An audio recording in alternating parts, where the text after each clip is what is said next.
ఇది రాహుల్ గాంధీ గారు మాట్లాడినటువంటి మాట ఇంకొక పత్రిక లోపల రిపోర్ట్ అయినటువంటి అంశం. నేను ఇవన్నీ మీకు ఎందుకు గుర్తు చేస్తున్నా అంటే, అవును చెప్పిండ్రు చేస్తారు కదా అని వాళ్ళు వీళ్ళు మాట్లాడడానికి అవకాశం ఉంటుంది. ఇప్పుడు అధికారంలోకి వచ్చింది కాంగ్రెస్ పార్టీ. ఇలా ప్రజలు ఏం కోరుకుంటున్నారు? కాళేశ్వరం ప్రాజెక్టు మీద విచారణ జరగాలి, తిన్నటువంటి పైసల్ని కక్కియాలి, పేద ప్రజలకి భారంగా మారినటువంటి కాళేశ్వరం ప్రాజెక్టు విషయం లోపల సిబిఐ విచారణ జరగాలని తెలంగాణ సమాజం అంతా కోరుకుంటుంది.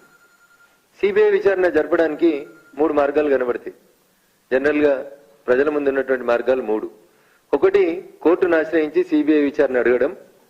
2, ఏ రాష్ట్రంలో అయితే అవినీతి జరిగింది లేదా ఒక నేరం జరిగింది అనేటువంటి ఆరోపణ ఉందో ఆ రాష్ట్ర ముఖ్యమంత్రి స్వయాన ఉత్తరం రాసి భారత ప్రభుత్వానికి దీని మీద సిబిఐ విచారణ జరిపించమని అడగడం,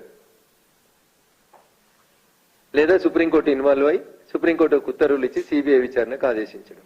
ఇవి ఈ దేశంలో ఉన్నటువంటి సిబిఐ విచారణకు ఆదేశించినటువంటి సందర్భాలు. నేను ఇలా కాంగ్రెస్ పార్టీ టీపీసీసీ ప్రెసిడెంట్ గా కాళేశ్వరం అంటే వాళ్ళకి ఏటీఎం అని చెప్పి రాహుల్ గాంధీ దగ్గర నుంచి రేవంత్ రెడ్డి గారి దాకా మాట్లాడినారు కదా. నేను ఇలా ఒకటే సూటి మాట్లాడుతున్నా రేవంత్ రెడ్డి గారిని.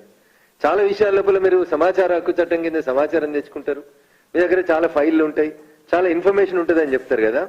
మీరు గెలిచి అధికారంలోకి వచ్చి ముఖ్యమంత్రిగా ప్రమాణ స్వీకారం చేసిన మొదటి రోజే నాలాంటి వాళ్ళం ఏం ఎక్స్పెక్ట్ చేసినామంటే, రేవంత్ రెడ్డి గారు ఒక ఉత్తరం రాస్తారు భారత ప్రభుత్వానికి, భారత ప్రధానమంత్రి గారికి, in the capacity of chief minister of Telangana 1,00,000 కోట్ల అవినీతి జరిగిందని ఆరోపణలు చేసినటువంటి కాళేశ్వరం ప్రాజెక్టు మీద సిబిఐ విచారణ జరుపుమని ఒక సింగిల్ పేజీ ఉత్తరం రాయడం లోపల, 4 లైన్ల ఉత్తరం రాయడం లోపల రేవంత్ రెడ్డి గారికి ఉన్నటువంటి ఇబ్బంది ఏంది, కలుగుతున్నటువంటి అవస్థ ఏంది అనేది ఇలా తెలంగాణ సమాజం అడుగుతుంది.